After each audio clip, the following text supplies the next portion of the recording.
Grace Thompson had been on her knees for 15 years. Every single morning at 5 a.m., while the world still slept, she prayed for the man sleeping beside her, the man who had become a stranger, the man who no longer loved her, the man everyone told her to leave. But Grace remembered a different man. She remembered their wedding day, when he looked at her like she was his entire world. She remembered his promises. She remembered the man God had shown her in a dream before they even met. So she prayed, through the alcohol, through the anger, through the affairs, through the nights he didn't come home, through the words that cut deeper than any knife. She prayed. And this is the story of what happened when she refused to give up.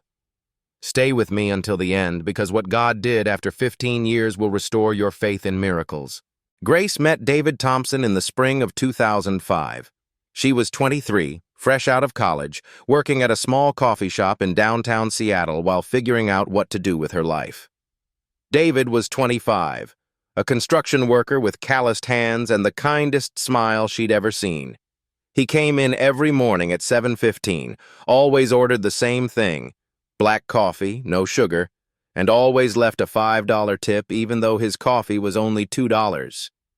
Grace noticed. One rainy Tuesday morning, David finally spoke more than just his order. "I've been coming here for 3 months," he said, his voice nervous but sincere. "And I think you're the most beautiful person I've ever seen. Not just on the outside. There's something different about you. Something peaceful." Grace smiled, her heart racing. "That's Jesus you're seeing," she said simply. "He's the only good thing about me." David paused, coffee cup halfway to his lips. "Tell me about him." And she did. Right there at that coffee counter, during the Tuesday morning rush, Grace told David about the God who loved him, about redemption, about Grace, her namesake. David listened like a man dying of thirst, finally finding water. 3 months later, David gave his life to Christ. 6 months after that, he asked Grace to marry him. On their wedding day, as they stood before God and their small gathering of friends and family, David made a promise. "Grace, I promise to love you as Christ loves the church, to lead our home in faith, to never let anything come between us and God." Grace believed him, and for the first 2 years, David kept that promise. It started small. David's construction company won a major contract, and suddenly he was working 60, then 70, then 80-hour weeks. Sunday mornings, when Grace would wake up to go to church, David would mumble, "I'm too tired, babe. You go ahead. I'll go next week." Next week became next month. Next month became never. "David, we need to talk," Grace said one evening, her voice gentle but concerned. They were 3 years into their marriage, sitting at their small kitchen table over dinner that had gone cold, waiting for him to come home. "About what?" David's voice was already defensive. He knew what was coming. "About us. About God. About our marriage. You're working yourself to death, and we barely talk anymore. We haven't prayed together in months." David's jaw tightened. "Grace, I'm working this hard for us, for our future, so we can buy a house, have kids, give them a good life. That's what matters." "David, those things are good, but without God at the center?" "Not everyone can pray all day like you," David snapped, his voice suddenly sharp. "Some of us have to work in the real world." Grace felt the words like a slap. This wasn't the man she married. This wasn't the man who cried when he gave his life to Jesus. This wasn't the man who promised to lead their home in faith. But she remembered the dream. Before she even met David, God had shown her in a dream that she would marry a man who would struggle, who would fall, but who would ultimately return to God and do mighty things for the kingdom. She had never told David about this dream, but she held on to it like a lifeline. That night, while David slept, Grace got on her knees and prayed. God, I don't understand what's happening, but I trust you. Please don't let him go. Bring him back. I'll wait as long as it takes. She had no idea it would take 15 years. Year 4 of their marriage, David stopped going to church entirely. Year 5, Grace found beer cans in his truck. Year 6, he came home drunk for the first time. David, please, Grace begged, helping him to the couch as he stumbled through the door at 2 in the morning. This isn't you. Come back to God. Come back to me. David pushed her away, his eyes clouded and distant. Leave me alone, Grace. You and your God. Always praying, always preaching. Maybe if you were more fun, I wouldn't need to drink. The words were meant to hurt, and they did. But Grace had learned something in those years. When words failed, prayer spoke louder. Every morning at 5 a.m., she prayed. While David slept off his hangovers, Grace interceded. While he worked late, or claimed to be working late, Grace prayed. Her knees wore grooves in the carpet beside their bed. Her mother called one afternoon, concern heavy in her voice. Grace, honey, everyone at church is worried about you. They say They say he's not treating you right. You know you can leave. God would understand. Grace's voice was quiet but firm. Mom, God told me to marry David.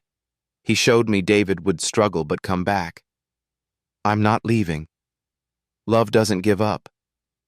But Grace, what if you're wrong? What if this is what if he never changes? Grace was silent for a long moment. Then I'll still be here, praying, when God does what only he can do. Year 7 came, then year 8. David's drinking got worse. He started staying out entire nights. Grace knew there were other women, though she never found concrete proof. She didn't need proof.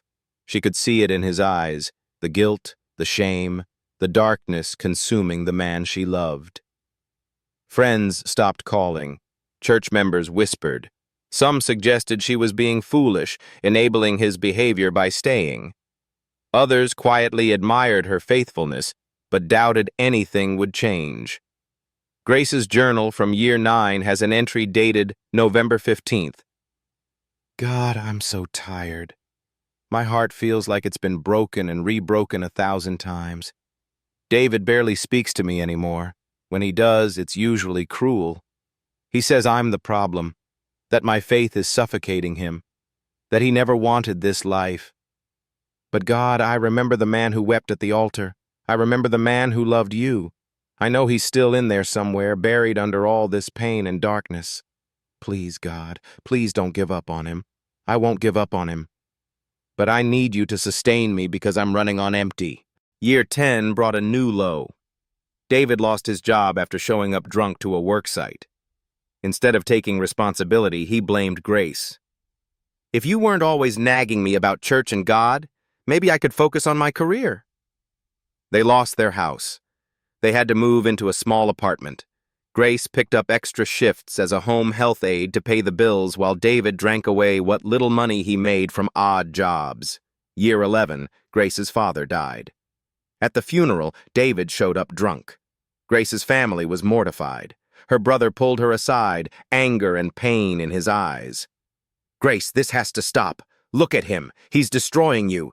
Dad would want you to be happy. You've done everything you can. It's time to let go. Grace looked at David, slumped in a back pew, his eyes glazed and empty. She felt something break inside her chest. But then she heard a still, small voice. Not yet.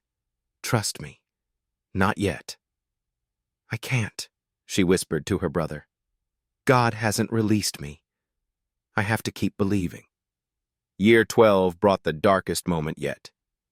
Grace came home from work early one afternoon and found David with another woman in their apartment. The woman scrambled to dress and fled. David didn't even look ashamed. He looked relieved. Finally, he said, his voice cold and detached. Now you have your reason to leave. Everyone's been telling you to, right? So go. I never asked you to stay. Grace stood in the doorway, her world crumbling around her. Every instinct screamed at her to walk out, to finally give up, to stop hurting. But that voice, that still, small voice, whispered again. Stay. Trust me. It's almost time. Through tears, Grace said words she didn't know she had the strength to say. I'm not leaving, David. I made a vow before God. For better or worse, in sickness and in health. This is the sickness, and I'm staying. David's face twisted with confusion and anger. Why? Why would you stay? I've done everything to make you leave. I've been the worst husband in the world. I don't love you anymore, Grace. Do you hear me? I don't love you. Grace walked slowly toward him, her heart shattering but her spirit somehow still intact. I know you don't, but God does, and He loves you enough for both of us. So I'll keep praying until you remember who you really are. David screamed at her to leave, but she went to their bedroom, closed the door, and prayed.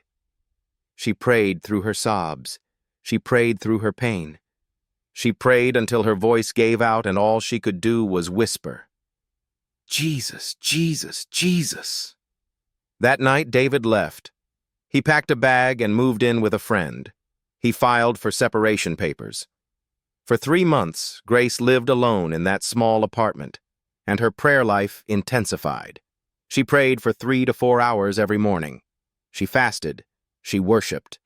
Her church community rallied around her, finally understanding that this woman wasn't being foolish. She was being faithful. Year 13 was the year Grace almost broke. Not in her faith in God, but in her faith that she'd heard Him correctly. David had been gone for 8 months. The separation papers sat unsigned on her kitchen table. He wouldn't speak to her, wouldn't see her. He was living with the woman from the apartment, and through mutual friends, Grace heard they were planning to get married as soon as the divorce was finalized. One morning in March, Grace woke up at 5 a.m. as usual to pray. But this time, she couldn't. She knelt beside her bed, opened her mouth, and no words came. Only tears. Only exhaustion. Only the weight of 13 years of unanswered prayers.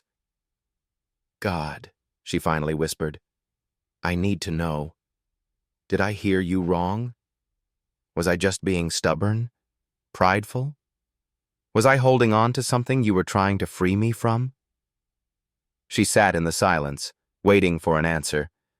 The sun rose. 6 a.m. came. 7 a.m. came. Still, Grace waited. And then, finally, God spoke. Not audibly, but so clearly in her spirit that it might as well have been. Daughter, you heard me correctly. David will return. But not yet. Not until he has nothing left to hold on to but me. Your prayers have been building a wall of protection around him that keeps him from destroying himself completely. Every prayer has been heard, every tear has been collected. The enemy thought he could steal David's destiny. But your faithfulness has held the ground. Just a little longer. I am preparing his heart. I am preparing his return. Trust me. It is almost time. Grace wept, but this time not from despair, from renewed hope, from fresh strength, from the assurance that her 15 years of faithfulness were not in vain. She picked up her phone and sent David a text message, the first in 8 months. I'm still praying for you. I still believe in who God says you are. Come home when you're ready. The door is always open. David didn't respond, but he read it. And something in those words struck a chord in a heart that had been hardened for over a decade. David's life with his girlfriend fell apart 6 months later. She left him for someone with more money, more prospects, more stability. David found himself alone in a cheap motel room, unemployed, broke, and for the first time in 13 years, completely sober. He hadn't planned to get sober. He just ran out of money for alcohol. But in the silence of that motel room, with nothing left to numb the pain, David felt something he hadn't felt in over a decade: conviction. Memories flooded back. His wedding day, the promise he made, the tears at the altar when he gave his life to Jesus, Grace's face, not the tired, worn face of recent years, but her face on their wedding day, full of hope, full of love, full of faith in him. And then he remembered her text from months ago. "I'm still praying for you." She's still praying, David whispered to himself in that empty room. After everything I've done, she's still praying. For the first time in 13 years, David Thompson fell to his knees. Not because Grace told him to, not because he was supposed to, but because the weight of his choices, the emptiness of his life, and the relentless love of a woman who refused to give up finally broke through. "God," he sobbed, "I'm sorry. I'm so sorry. I destroyed everything. I destroyed her. I destroyed us. I don't deserve grace. I don't deserve you. I don't deserve anything but judgment. But if you're still there, if you can still hear me, please help me. I can't do this anymore. I surrender." In that motel room, David Thompson, the man who had run from God for 13 years, finally stopped running. It was a Tuesday morning in September when Grace heard a knock on her apartment door.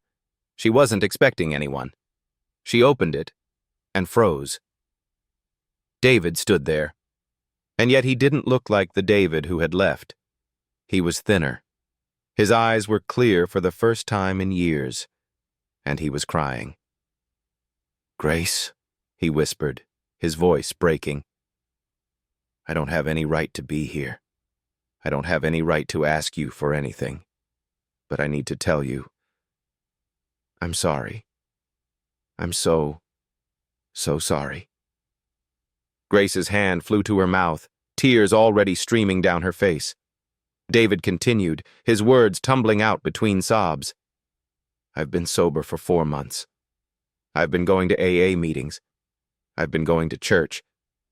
Grace, I gave my life back to Jesus, really gave it to him this time. And I know," his voice cracked, "I know I destroyed us. I know I don't deserve another chance. You should slam this door in my face. You should have left me years ago. But I needed you to know.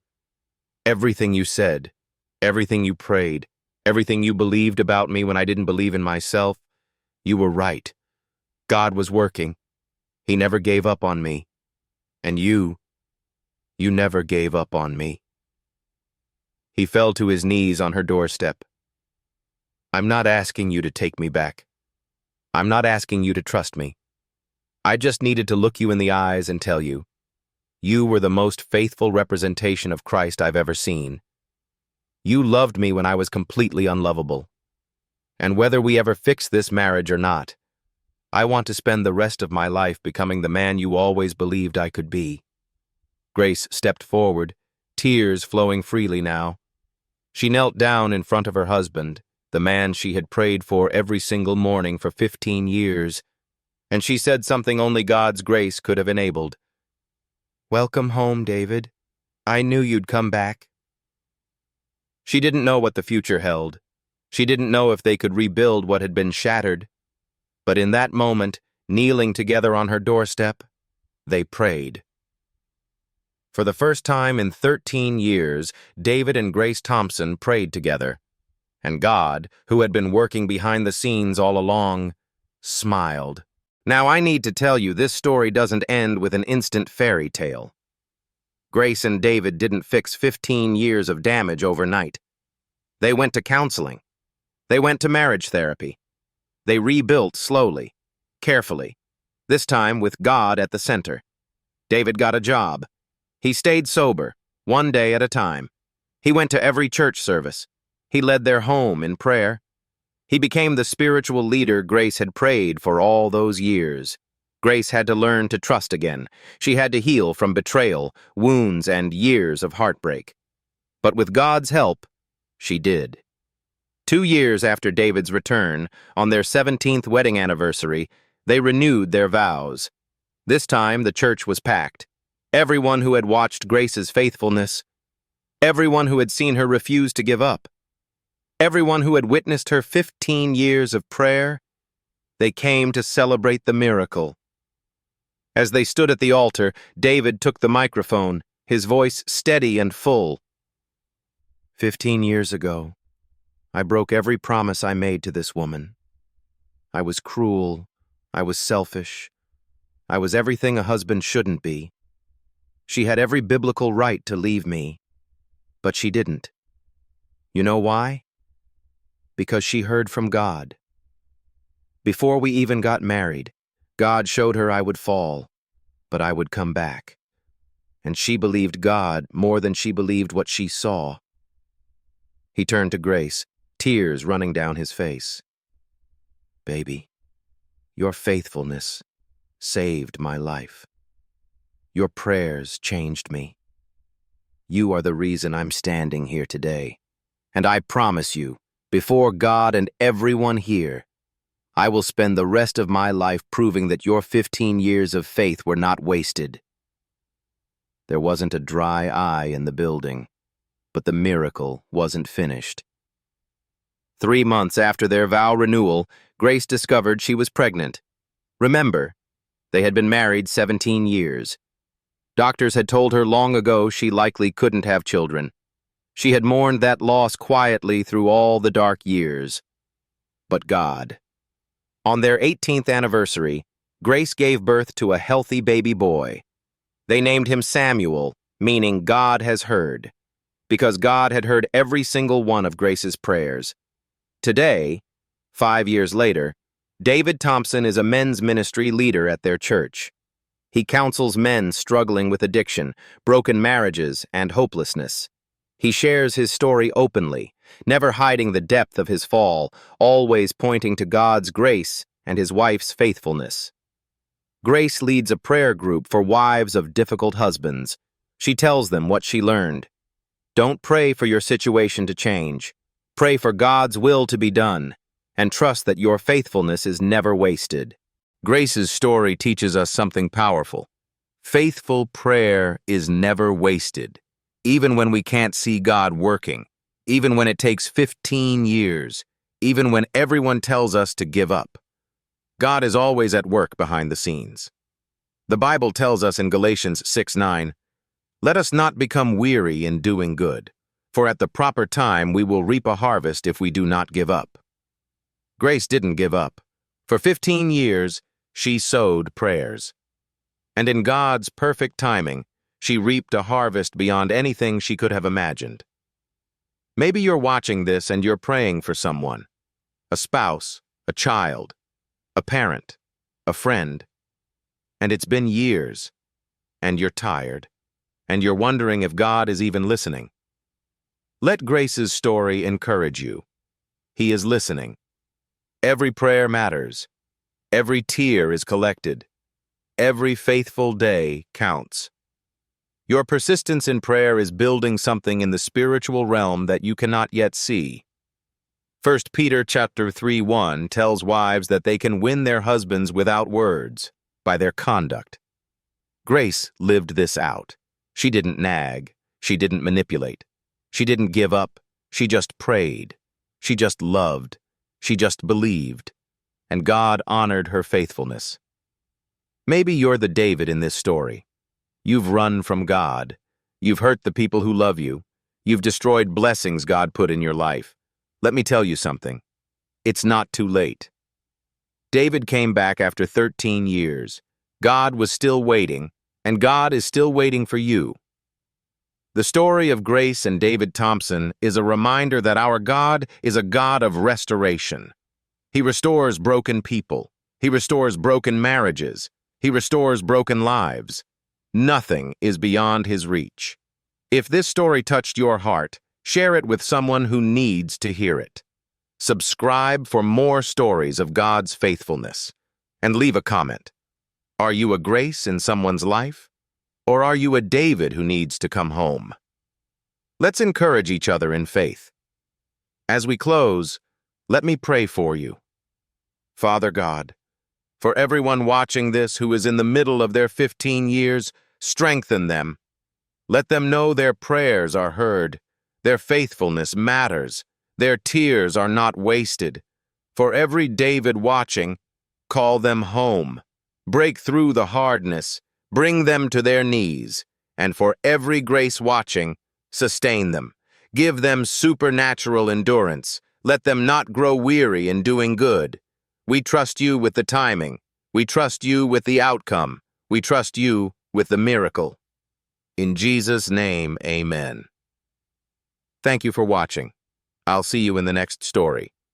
And remember, never underestimate the power of faithful prayer.